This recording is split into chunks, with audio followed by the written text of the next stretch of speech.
horse drifted alarmingly in the betting, was, fancied in the morning, continued to drift. It was late on the exchanges to lose. It was something you'd see in a Dick Francis novel, Charles Buttons. The ground is soft. It's not. It's heavy. It's soft on times. It's heavy. Okay. And a very winter-warm welcome to the Barstow's Inquiry Sunday Sermon. My name's Lee Keys of systembet.co.uk, and joining me today for a rant fest is John Leng of John Joe's Blogspot. Good afternoon, John. Even-tempered and chilled as always. Yes, I'm sure it'll be a very balanced and there's no vitriol on this show. And also joining me, and it's a pleasure, is the Volvo washing Lorne Malvo from Twitter. We go back years, and he's got plenty to say, and he's a valuable contributor to the show and online. Welcome, Chris. Good evening. Good to be here. Thank you.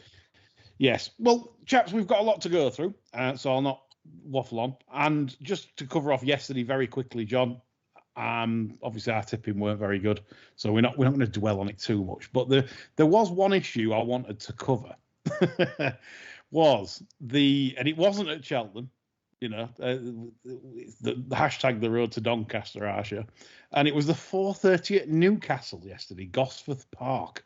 And I would urge everyone, all listeners, to look at the result of this race and look at a horse called Millionaire Waltz, trained by Ben Haslam, ridden by Andrew Mullen, went off 3-1 favourite, and it finished, not unusually, 8th place. A favourite's not done very well, shock horror. But, and there is a but, the betting patterns for this race were rather remarkable.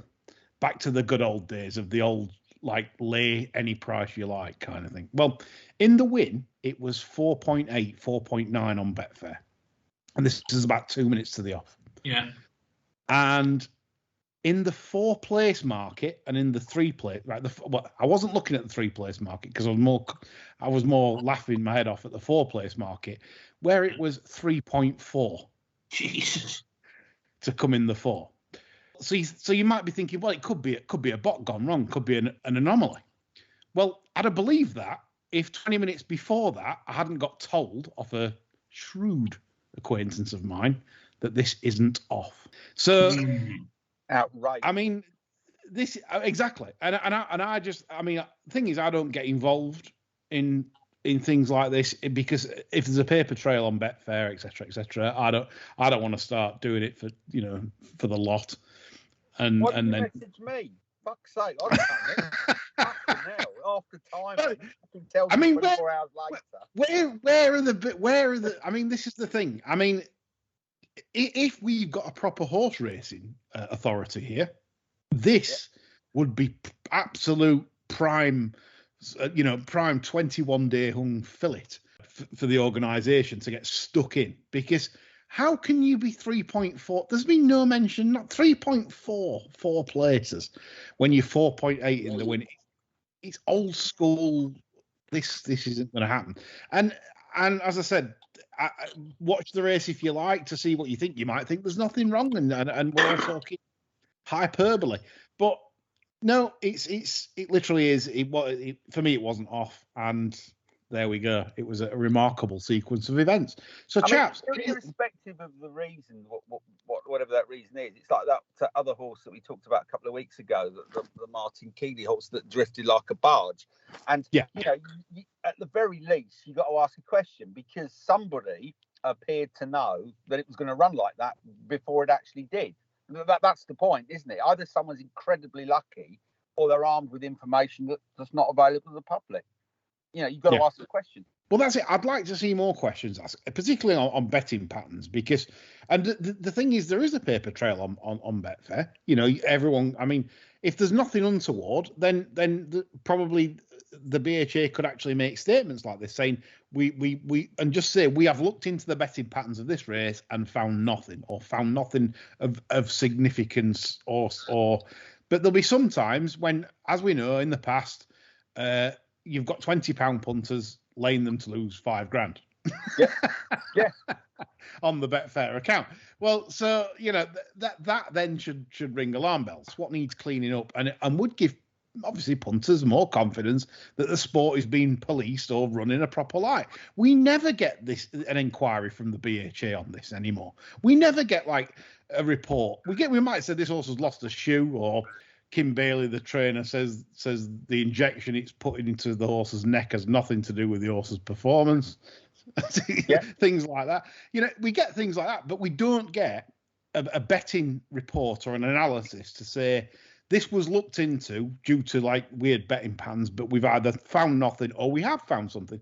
And this is what's very strange from a governing body that appears to do nothing. John.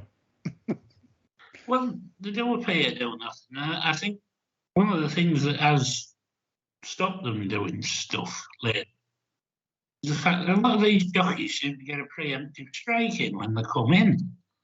I noticed Mullen yesterday said was never travelling after the first 2 furlongs. And it's as though they know and they're getting an excuse in. And the BHA say, no, well, that's all right. And that's covered that.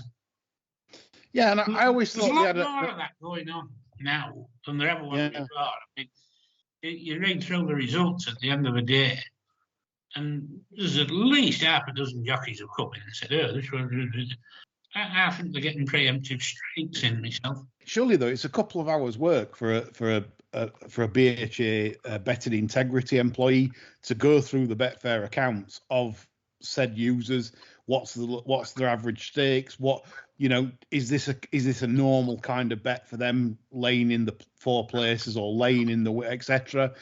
Surely that can be explained in a couple of hours, and like you say, I mean, it's not Inspector Clouseau stuff. It literally is. If you're talking a couple of hours late, you're going to have to start paying overtime. Exactly. Yes. Anyway, I'll tell you what then. So we've covered that. So, anything from Saturday take your eye, both gentlemen? On the racing? Yeah, Jet's an absolute twat. I felt for you there, mate. John's 3-pointer. Yeah, I mean, how that's finished third. When you look at it, when you look at it 2 out, you're thinking, well, I mean, 2 for Gold had jumped terrible in the race. Cauto Rico was given a terrible ride from Brian Hughes, I felt, and then Jet's literally, I think, Jet tried to kill itself at the last to make sure it didn't win, didn't it, John? Absolutely. And must have known I was on. Put the final nail in the coffin. Yeah, I mean, going back to a more serious, to follow, a blogger style topic of like My Drogo, I think he's obviously, everyone knows he's got a serious engine. That's not in debate, but I think his jumping concerns me a little bit in championship races. John, any thoughts on that? Yeah, there would be a little niggling concern. He's already been on the deck, hasn't he? So I mean, it would worry you. You'd like to think the trainer would be able to get him through with experience. Yeah, he reminds me of Errol Bomber Graham against Julian Jackson, where Errol Bomber Graham dominates for 3 rounds, boxes superbly. Julian Jackson can't lay a glove on him, and then Julian Jackson finally hits him with a left hook, and he ends up Sparker. And ends up on the deck. Yeah, the single greatest punch I think ever thrown. Extraordinary. Yeah. Anyone listening, go to YouTube and see that. It's just amazing. It travels about 7 inches, doesn't it? And it knocks him spark out before he hits the ground. Unbelievable shot. Yeah, that's what I think My Drogo is. I think he's an absolute. He's a machine. Speed. He's got speed. He jumps well most of the time, but there's always that, you can tell in him. There's always that absolute Horlicks, and that's why I think that's what's going to hold him back. And he's going to be short prices every time. So as a punter, I think I'll be looking to always try and take him on over fences.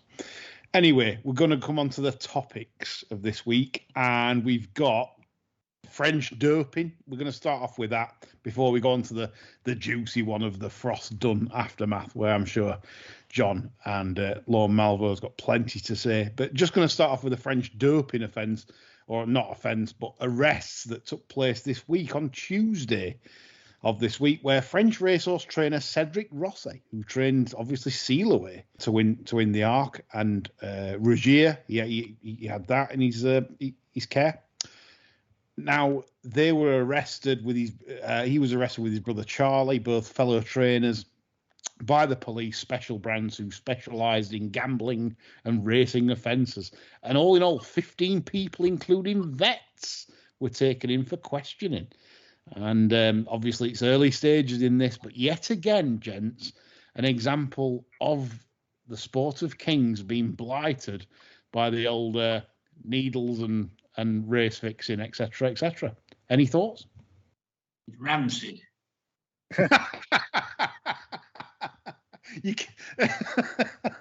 I'm sure Cedric Rossi now will be objecting profusely to your use of the word rancid and be thoroughly offended. I'm sure he will, and I'm sure the word rancid will get used 1 or 2 more times tonight before we're done.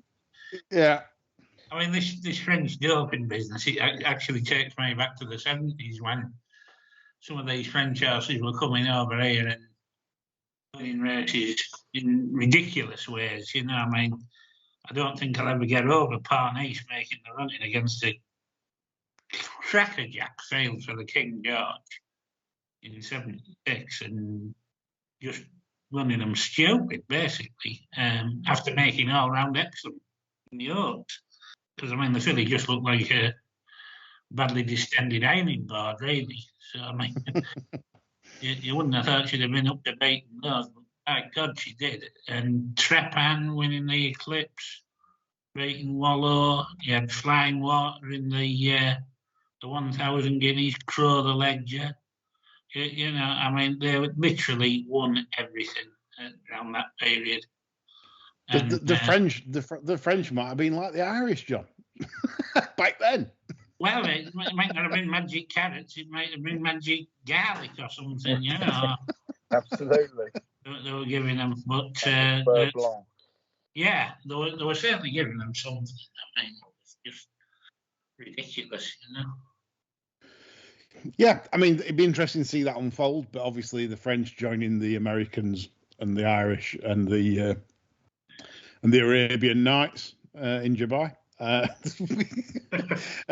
Kim Bailey and John Gosden, allegedly. It's inconceivable, isn't it, that it goes on, seemingly going on in other jurisdictions, yet we kind of hold the line, saying, well, it might do there, but it doesn't go on over here. Well, why not? But by a sort of common sense reading, it must go on here to some extent. It has to. What makes the US and France and allegedly Ireland different from the UK? British exceptionalism.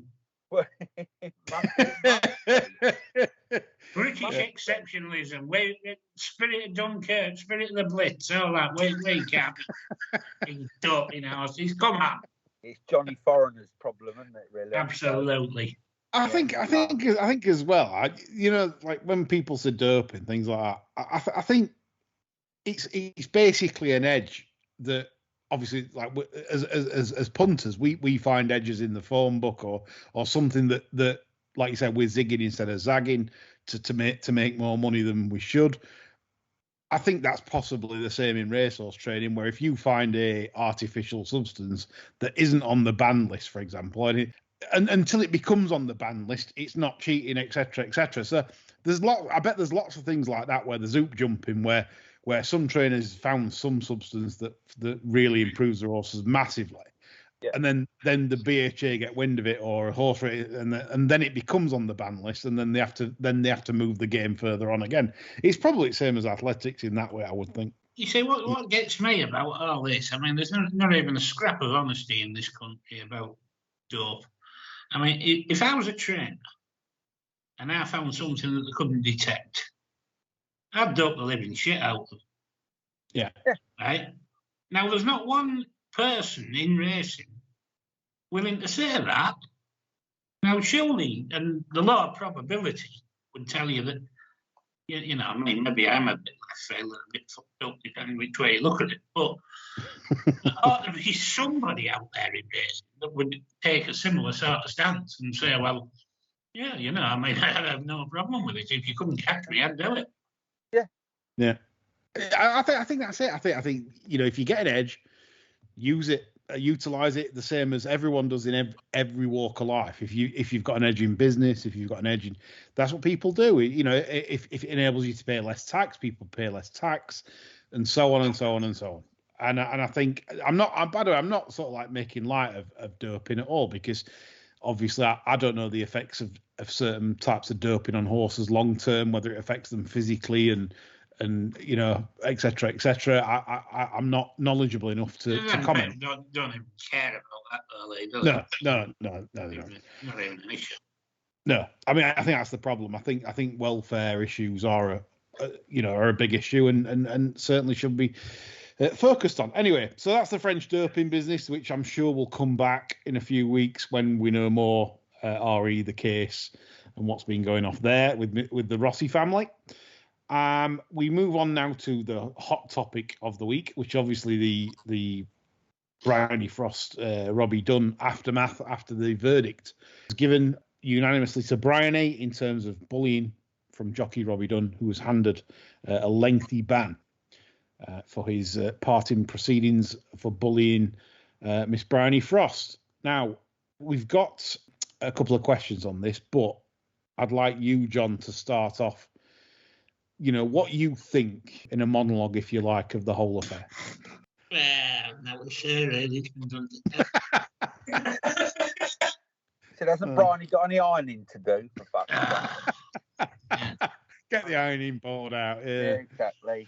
Well, I mean, okay, I'll try and sort of condense my thoughts into a bit of a nutshell, really. I mean, Dunne found guilty of all charges, Dunne given 18 months. I would say then, really, the afters have been just as interesting as the inquiry itself, really. We get the PGA releasing a statement where they basically said it's awful. We got called Rancid. But it's okay, according to a lot of our members, to call a colleague a slut and a whore. But don't call us Rancid, for God's sake. We not while we're sending her to Coventry, which of course was in no way rancid conduct. Then we get Hayley Turner and some other unnamed female jockeys releasing a statement backing up the PGA, basically appearing not to give a flying fuck about the colleague again, not even slightly rancid behaviour. Hayley seems to think because she found male jockeys a whole lot friendlier during her career, this other stuff cannot have happened. And then when you look at the media as well, I mean, we had Sir A.P. McCoy, and before we get on to Irishmen accepting knighthood, formerly of the weighing room, now of ITV Racing, on the night the valets who refused to work with Bryony Frost, sending a pointed tweet with a photo attached, illustrating superbly just how lovely valets are towards the winning most national hunt rider in male in history, who of course is a white male. We had all got over that shocking revelation. We collected our thoughts and we said that too might look a bit rancid in the cold light of day. Now, when McCoy's next appearance on ITV will be, I don't know, but I would imagine it'll be long after the dust settled on this. Then we come on to Matt Chapman, who raised an eyebrow or two, despite being confronted by conclusive proof that Frost had actually won her case, detailing to us on Twitter that there were no winners in this case. Well, yeehaw. Least of all those who asked for comment but refused to commit to any one side of the fence. Should it create a schism where a working relationship with the current weighing room incumbents? We all know what happened to Lydia Hislop when she dared question a McCoy ride a while back. Matt is way too savvy an operator to let that bring him down. Although when tweeted about this, he did state unequivocally he writes and says what he feels, which is really interesting, actually, because he added to the fence sitting by citing in his Sun column. Now, someone copied and pasted this from me before anyone asked why I'm clicking on Murdoch shit rag. A Marx Brothers film and a James Bond film had slewed the public opinion on racing. So I suppose with the man with the golden gun caused Michael Ryan to wreak havoc in Hungerford, Matt? Jamie Piggott then popped up on Twitter, pointing out that anyone who is over 8 stone wet through hasn't enough weighing room experience to comment.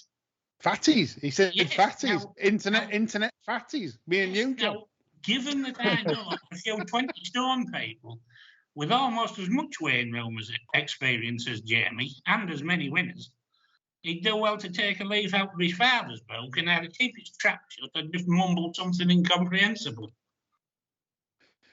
Usual suspects in the media, Calvin, Cunningham, Hislop, Mellish, Wood and Blake got this just about spot on for me. The rest did what you'd expect of them, and they didn't knock any gravy over. Tim Naylor, much more impressive for the BHA on Luck on Sunday. I'd go as far as to say he should be the next CEO on that showing, really. Yeah, he did come across well. He contextualised the use of the word Rancid perfectly.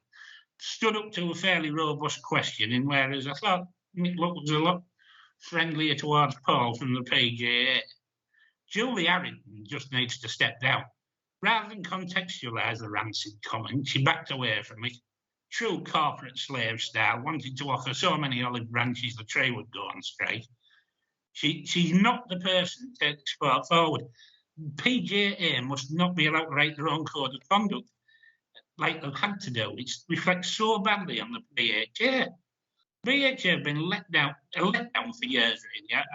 I don't know why we're surprised that there have been no separate facilities for female jockeys to pick saddles and girths up, etc. No female valets. It's just typical of an organisation, entirely reactive rather than proactive.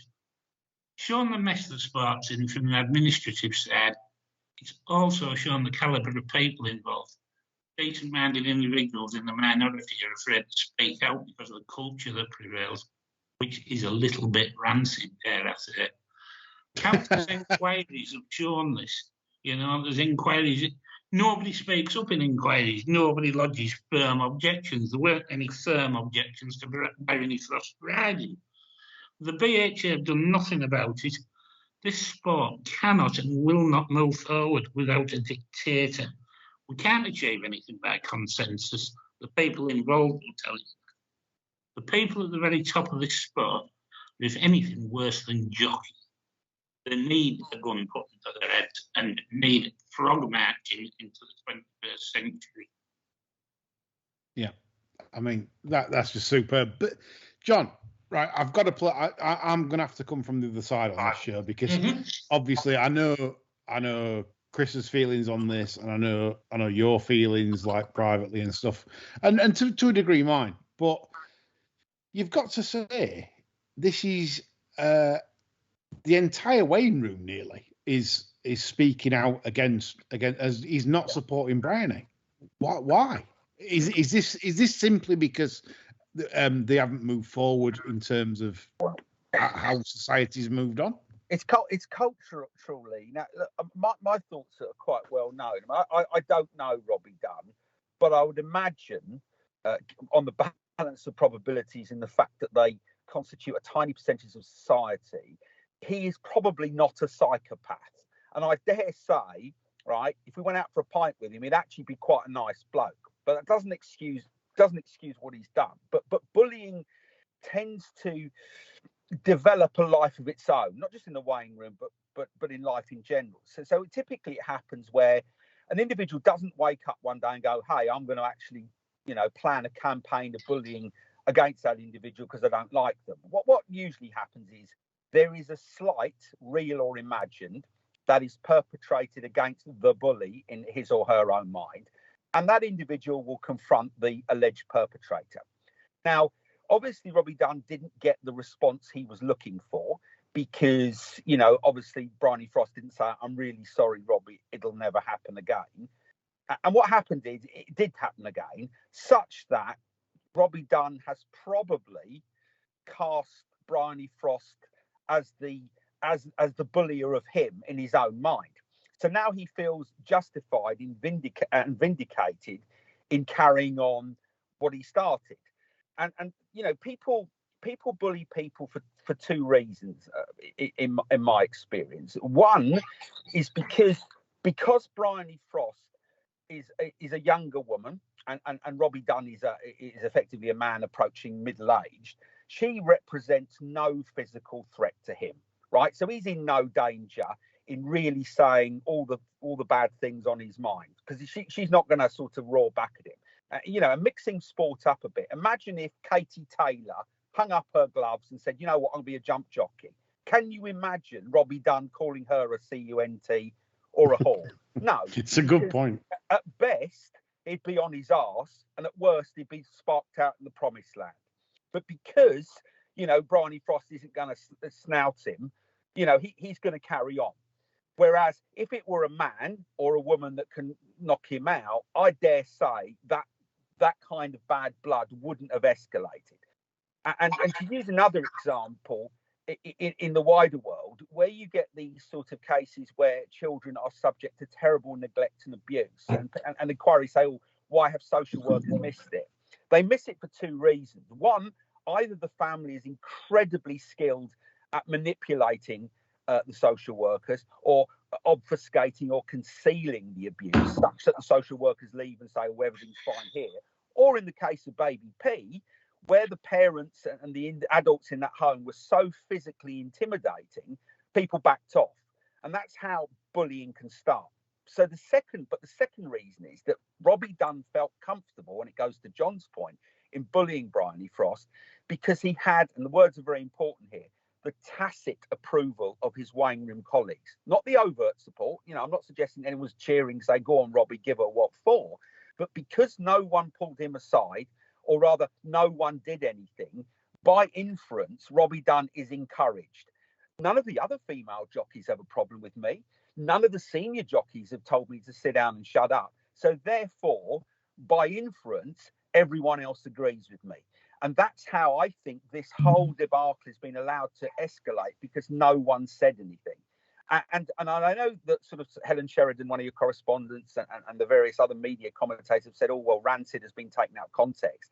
Actually, for my money, that is a Rancid culture, because it's a culture that's quite happy to allow a younger female co-worker to be subjected to quite horrendous words and physical intimidation. And if that's not Rancid, I don't know what is. Very, very good comments, and I've took everything on board there. So why then? You know, both of you make absolutely superb points. Why then is constantly, like, on, for example, I'm trying to come from the other side here because I'm trying to bring a little bit of balance to the show. But apologist, we know you're yeah. Telling you a few buzzers around Hereford for Neil Mulholland. I know you're tight. But I mean, the thing is, I looked at Jamie Piggott's tweet today, and I always do this when a jockey or some, I look at the likes of his post, and when I see who's liked it, and I just think, this is getting very hard to defend, or very hard to look at the other side of the coin. When you see like the likes of Peter Scudamore, Jack Mitchell, Luke Morris, liking the post that basically says, you know, like, how many winners have you ridden, in effect, but internet fatties need not comment. Yeah. And they're making it very hard. Alan Corley on TV the other day, on which they subsequently deleted, maybe because Sky Sport, that doesn't fit the Sky Sports racing narrative of diversity, and, you know, because obviously Alan Corley just comes out and basically backs Robbie Dunne to the hill, saying that Robbie Dunne was hard done by. Now, I'm trying to find words to defend it, or trying to find I mean, I'll go back to when I was playing cricket then. All right, the Azim Rafiq affair, right? Yeah. I was in a similar situation in the early 2000s. We played a side mainly of Asians who were giving me a lot of grief, sledging, etc., etc.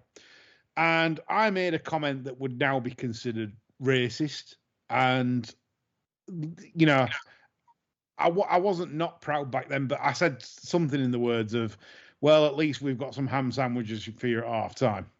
And now and everyone thought it was hilarious, including them, because that back then these Michael Vaughan, I know we're digressing, but it's a sort of similar issue in that these issues back then were issues. Now they're issues because society's moved on, and I think that's where we're at.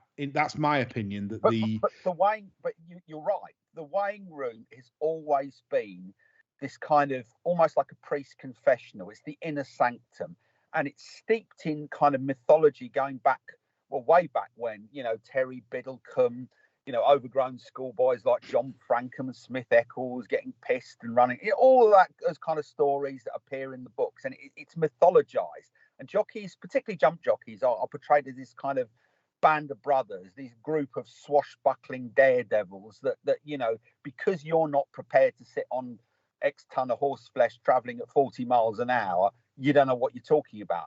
And it has been insulated from, whether you agree with it or not, the changing values and social norms and mores that now, whether we like it or not, are prevalent in modern society. But I think the point John made a while back, a couple of weeks back, whilst this affair was going on, is about recruiting people from outside racing to be stipes to sort of impose a different code of conduct and behavior to ensure kind of cultural change. But the problem I've got, what I fear is that unlike a commercial organisation, right?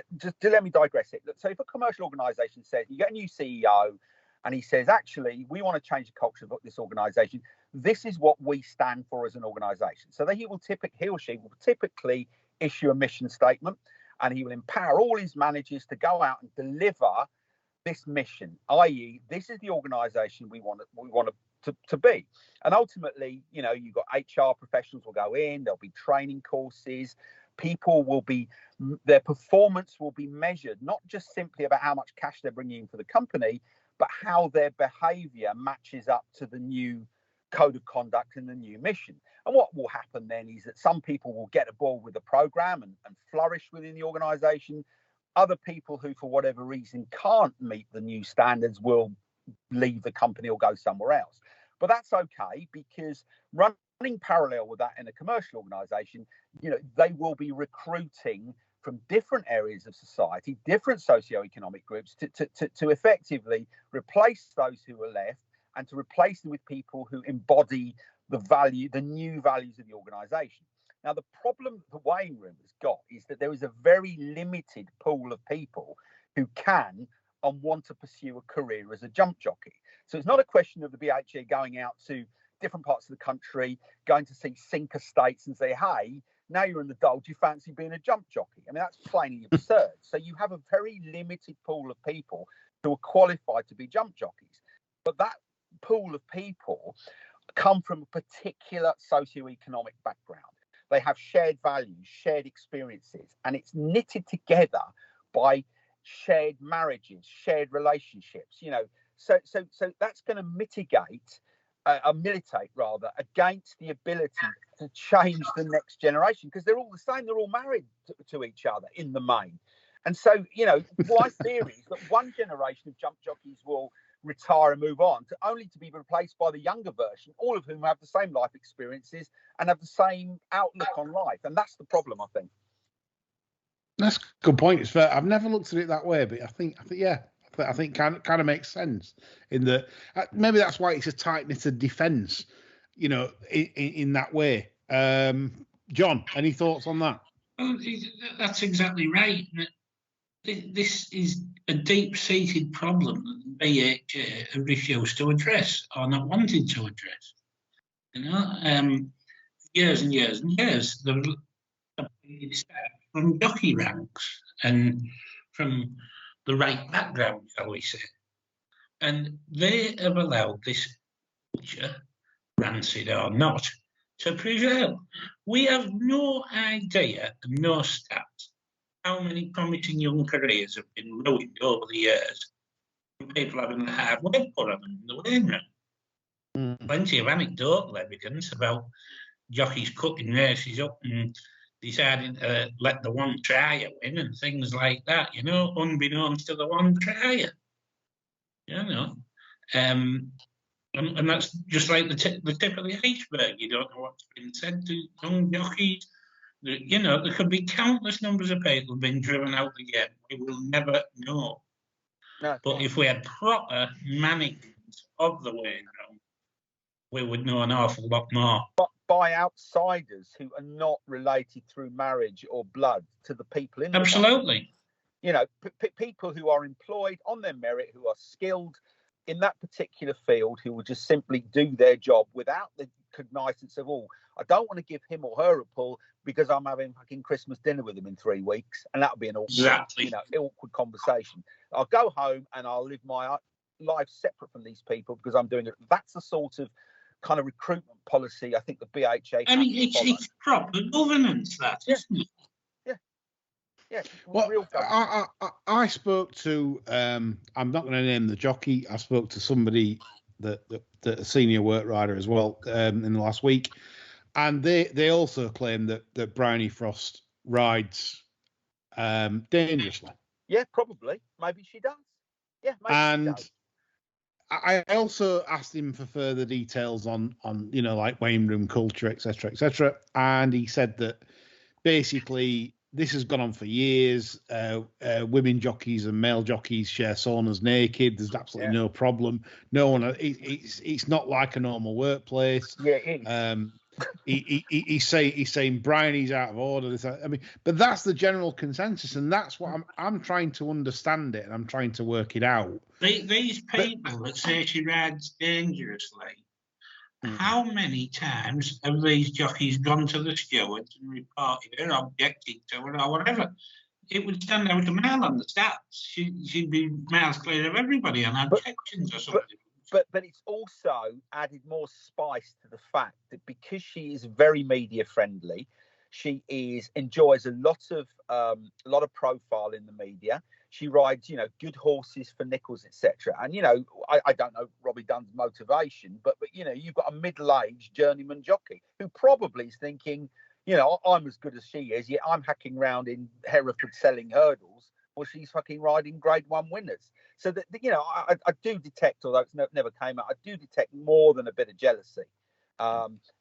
You know, that's sort of given him impetus. But the idea that, you know, it's okay because we've always done it like that, that's no different from any other organisation. Any organisation that is ripe for change, where you get a new management team in, there's always in that cycle of acceptance. The first thing is, you know, that they deny, then they ridicule, and then ultimately they accept. So that's just classic the organisational change cycle, which is kind of articulated in loads of management books. It works because it's always been like that, and we don't want to change because people don't like change. That's just human beings. Yeah, I mean, the thing is, I mean, this is my personal feelings. You know, I'm trying to bring balance to the debate in terms of trying to ask why this is happening. I mean, I was disappointed to see Peter Scudamore in particular, like Jamie Piggott's tweet, because Peter Scudamore was one of my heroes growing up as a young follower of the sport, and I just think, why are you liking stuff that is against someone that's been bullied? As Gay rightfully said on the interview last week, you know, how would you feel if that was your daughter? You know, I mean, if your daughter, they wouldn't give a shit, Lee, because you know, I think I'm sort of spoofing it, but misogyny, I think, it is so ingrained in certain parts of society that you know, that they will defend the status quo more than the individual. And you know, Peter Scudamore's earned a very, very good living out of horse racing. And continues, I'm sure, to earn a good living. And so, you know, none of these people who are doing well out of racing, it is not in their interest to rock the boat. It really isn't. You know, why bite the hand that feeds you? This is one, you know, mouthy individual. That's the perception that's brought sort of us into the spotlight when there's no need to. But also, it's fair to say that some of the old school aren't like this. I mean, Colin Brown that rode Desert Orchid, he is sadly he liked the tweet of Jamie Piggott. I forgot to mention that. But Richard Pittman he's an advocate of Bryony, and he's saying, well, surely if there's enough evidence to say that Bryony's a dangerous rider, why aren't jockeys, you know, urging the BHA to look at evidence of this? Surely, like the Southwell ride that Robbie accuses Bryony of, or it was Stratford, I'm not sure, Stratford or Southwell, can't remember, but it was one or the other, and you know, accused her of dangerous riding. Then why hasn't there been a review of this in the early days? And why? I mean, that's the thing. This should have been sorted out within a couple of weeks, nipped in the bud, you know, before it got any worse. And the BHA were supposedly. Well, the BHA were perpetuating this rancid culture by not having a dig, not managing it properly, and not wondering why nobody was objecting to anything. All these rumours about Bryony Frost riding being dangerous, but still nothing. Nobody's come forward and said anything at the time. Because that goes to the culture, though, doesn't it? You know, exactly. That's the culture that they've let fester. Yeah. Keep your head down. Feed it, tackle it. You know, I mean, we had the top seas situation. You know, and the Fallon situation. There's no jockeys knew anything was going on or wanted to speak up about anything. You know, you can't have a section of the sport that thinks it can police itself, especially when the record proves it cannot even come close to policing itself. Right. Spot on. Yeah, absolutely right. We'll finish this topic with a couple of questions. One from Carl Swanson. He said, and this is to both of you chaps, do you think the BHA would have acted quicker had the Bryony case been one of racism? And secondly, can he have John's take on Plunkett's Oscar-winning acceptance speech after Snow Leopardess at Aintree last week? So either or. Firstly, I mean, if this had been racism, would the BHA have acted on this a lot quicker rather than just bullying allegations? John, Chris, thoughts on that? I think they'd have been a bit more proactive as regards funding certain issues. I don't know whether they'd actually move things along any quicker, because I don't think that the organisation lends itself to moving anything along fairly quick. But other than the port and the cheese plate, I suppose. Absolutely, yeah. Pass that round fairly smart. Yeah, sure. I don't think there'd have been a lot in it, to be honest. Okay. So, John, can we have your fabulous take on the Plunkett's Oscar-winning acceptance speech and what you thought of it, please? I think it would have been a little bit longer than John Wayne saying, if I'd known 20 years ago what it would take, I'd have slipped that eye back on a bit quicker. I tend to think it would have probably run halfway through Good Morning Britain the next morning. What, Lorraine? Yeah. Lorraine Kelly would be asking if you could see a growler. And Alice would still be waffling on with the trophy in one hand and the tears streaming down there. Yeah. It was like one of Fidel Castro's speeches that used to go on for about 3 days, wasn't it? Yeah. Yeah, right. Okay, good stuff, guys. So another question from Johnny 2. And he said, do you think the Kevin Blake theory might be correct? That both the cases in the spotlight at the moment, I assume he means the Tyler Key Gibbons case as well, might not be happening if the stewards were interpreting the rules correctly. Most of the Stipes are ex-jockeys who are by definition unlikely to find their mates, in trouble. It's like defending the mates, so to speak. Do you think that's a problem? I do tend to think that Kev Blake got a touch of the gimme weights. I think he's had a bit of a top wave going on there. I've seen shot of him today on the telly, and I thought, well, that's looking a luxuriant Bouffant hairstyle there, Ken. Yeah, like Danny LaRue, wasn't it? It was all.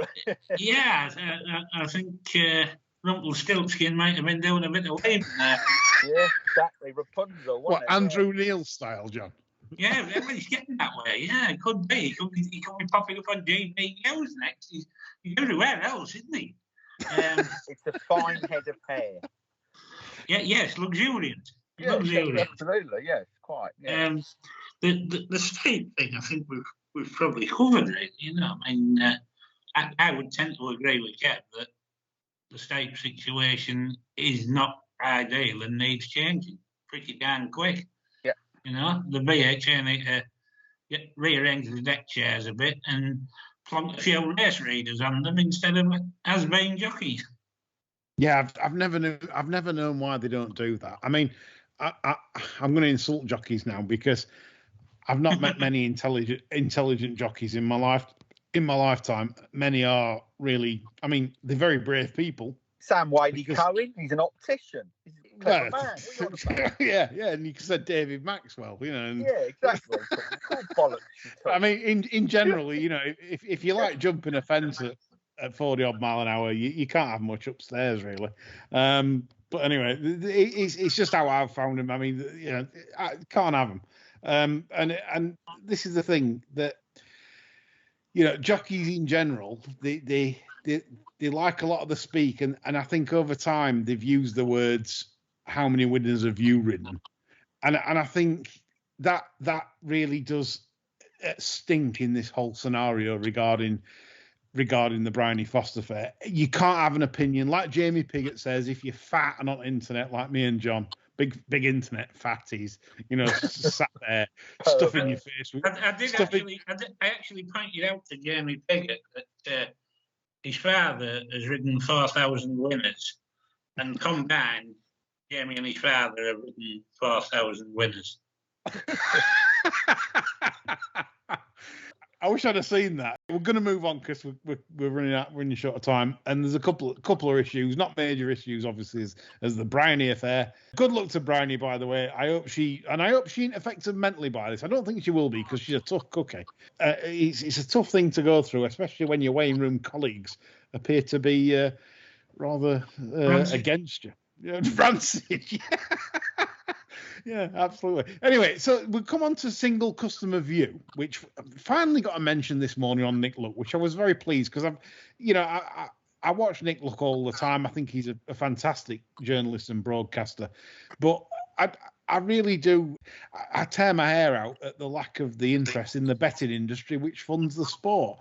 And the SCV has gathered pace this week with Chris Phillip MP assaulting the industry in terms of, right, you know, you can only bet so much. Single customer view basically wants to bring in a policy where you are only allowed to bet what you can afford to lose. Now, that sounds good. That sounds really good. However, it's got its massive flaws in that, as I've said before, bookmakers will be running this as it stands, which means if Chris, yourself, John, you yourself, if they don't like a bet you've had one day and you've took 10-1 and it's gone off 4-1 and they think you've really steamed our pants on that one, not only can they say, like they used to do, we've had enough of your business, thank you very much, take your business elsewhere, they could maliciously mark you down as a problem gambler, and then you won't get a bet for love nor money with any firm or anywhere, any place. It's far too much power. It's draconian. We're going backwards. If I produced a statement that said I've got a £30,000 float to bet with, someone might decide that's not enough. Someone might decide you can afford £500 a month if you've got £30. You might be dealing with a complete idiot that's never worked with gambling before making that decision on the other end. This is very dangerous territory for racing, and while I want to bring it up, because not just for the betting angle, but because the sport is funded by this method, as in we need turnover, we need people to lose. So I'm not advocating even professional punters here. It's a separate subject to professional punters not getting a bet on, not, you know, being barred for winning. You know, we've had all that. I understand the game, Bookmakers don't want to take bets off winners. We get that. But what we don't get is the fact that racing is funded by profits on turnover. Now, the problem with that is the less people betting, and they'll include losers in this to protect the casino side of things, is that racing is going to get funded less and less and less and less. There'll be less levy. The bookmakers currently are providing support, and ARC have done a recent offer for the all-weather where they £4,000 a race, that kind of thing. Put more races on, we'll give you £4,000 a race. Now, it sounds good, but what's going to happen is, with this model, all that's going to be left is, like I've pointed out in previous shows, is ground racing. Because what we're going to get is 0 to 60s, 0 to 55s. Your 90 horses are going to be off to Saudi Arabia in the winter. They're expanding the calendar. They want to attract winter clients. Dubai, the same. Hong Kong, Australia, France, you name it. There's many countries that pay far more prize money than we do. And we could pay more, but we don't, because obviously the model's wrong. The funding's wrong. Like John says, it should be done differently. And these are the problems I foresee going forwards. The problem with the British public, as always with many things, as long as they're not affected, right now, if you can get your £20 on tomorrow and you get your £50 on one, no one cares. But you will care, because when it hits the fan, and it will do, because when this is brought in, this is going to bring about multiple problems for the sport. Well, funding, everything, getting on, standard of racing. People are going to ship out. Forget the all-weather championships in the winter. You'll get the same 50 horses running for the all-weather prizes, Rainbow Dreamer running for the Stayers Prize, and because everything's gone to Dubai, everything's gone to Saudi Arabia, everything's being sold to Hong Kong, everything's gone to Australia. Racing needs to fight back, and I know the BHA are in a difficult position here because it's not in their hands. It's not even. There's nothing they can do. So, as punters, I don't know what we can do. Any thoughts on single customer view, chaps? It's really hard to add anything to what you said there, Lee, that's any use, because that's absolutely nailed it as far as I'm concerned. I think it's a very, very dangerous time for the game. With letting people that have no understanding of how gambling works run away with the actual funding model of this sport. I think one hope could be that this MP that's driving it forward to a certain extent might not be in a position to, if we replace the Prime Minister, which looks likely at the moment, and never ever thought I'd be saying this in a million years, but we could probably do with someone like Esther McVeigh or Phil Davis in post, who are well bunged up by the right people to encourage a bit of gambling rather than discourage it. But we're in a mess with this. There's no question. Yeah, I mean, Chris, you said, no doubt in the past. I mean, you're like a casual punter as well. I mean, you probably make a second income, etc., etc. I have no doubt. Yeah. But you've probably had the old email from the old bookmakers before saying thank you, but thanks, but no thanks. But how would you feel? Loads of them. How would you feel? Then one day you've been betting harmlessly, blah, everything, but because they don't like the tone of your business, i.e., they don't like you've took a 6-1 about and it's gone off 3-1. That not only did they just bar you, as in terms of you are no longer allowed to bet with our firm, but potentially they have the power to say to you, Chris, enough's enough. We think you have a problem, and we're putting you on the problem gambler register, which then ascertains that you cannot get a bet on with any firm in your name ever again. That's it. Finished. You finished. That, for me, and probably lots of people like that, that will be done with racing, and punting. Not simply, by virtue of the fact that I couldn't physically have a bet. The idea that someone has labelled me a problem gambler against my will, that would be the end of it for me. And what's particularly disappointing is that, the kind of cross-party support for this, the Conservatives, love them or loathe them, have always said, oh, we're libertarians, people should be free to spend their money how they want. etc., etc. But the support that some of the Conservatives are giving for this and driving this forward runs contrary to, you know, what the Conservatives are meant to stand for. You know, the notion that big government knows best for you, I think is abhorrent, and that would do me, to be honest with you. I wouldn't want to get involved in that. So it is worrying time. So I think not just to drop off a levy, I think you'll just get people walking away. It's too much hassle. You know, everyone accepts, accounts get closed down, cowardly bookmakers restricting you to £4 and all that sort of stuff. But the idea that you're being kind of labelled as somebody who is incapable of managing their finance, who has an addiction. I mean, put it this way, you know, in a similar circumstance, it's no different than saying, well, we think you're a drug addict. You know, so that's that. So we're going to report you to the authorities. How dare they? Yeah. No, I mean, it's a massive problem, and I urge punters to take action with their MPs on this. And if you need a template letter, we can provide it at the Bar Stewards. All you got to do is messages on Twitter. We will provide the template you need to send to your MP opposing single customer view, and how and what damage this can do to the racing industry, as well as people. And 99% of the betting population that haven't got a gambling problem, and we do sympathise with the 1% that do, because it is obviously a very, very damaging for their families, and things do need to be done to bring balance to this. But at the same time, single customer view can be in the wrong hands, can be very damaging for the future of the sport and for the punter. Yes, of course. Absolutely know that the people that will be charged with making decisions will do so. There'll be some clever algorithm or spreadsheet or a template or a user manual, and you'll get somebody that's never had a bet or just say, yeah, you tick 5 of the 9 boxes, not knowing what sort of bets that person's had. Straight away, computer says you're a gambling addict. And that will happen. There'll be no nuanced analysis taken from a position of knowledge. It'll be some idiot sitting in the call centre, or not some idiot, someone sitting in the call centre with a tick box, a pulse coupon. That's it. And quickly to finish, COVID passes. Does it put either you off going racing? COVID passes? Yeah, it does, mate. I mean, I'm fully vaxxed up. I've even had my booster. Have you? I couldn't bother to wait. It was an hour and a half wait. I thought, fuck this. I mean, the Volvo broke down on the way. So I mean, as Lee's aware, I mean, I'm in an at-risk group. I've got heart failure.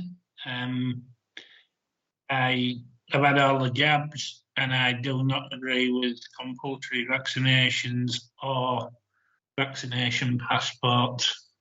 Full stop. I think when you look at the take-up as well, you could be saying this is racial apartheid as well, because there's an awful lot of minority groups who are less vaccinated than the rest of us, shall we say.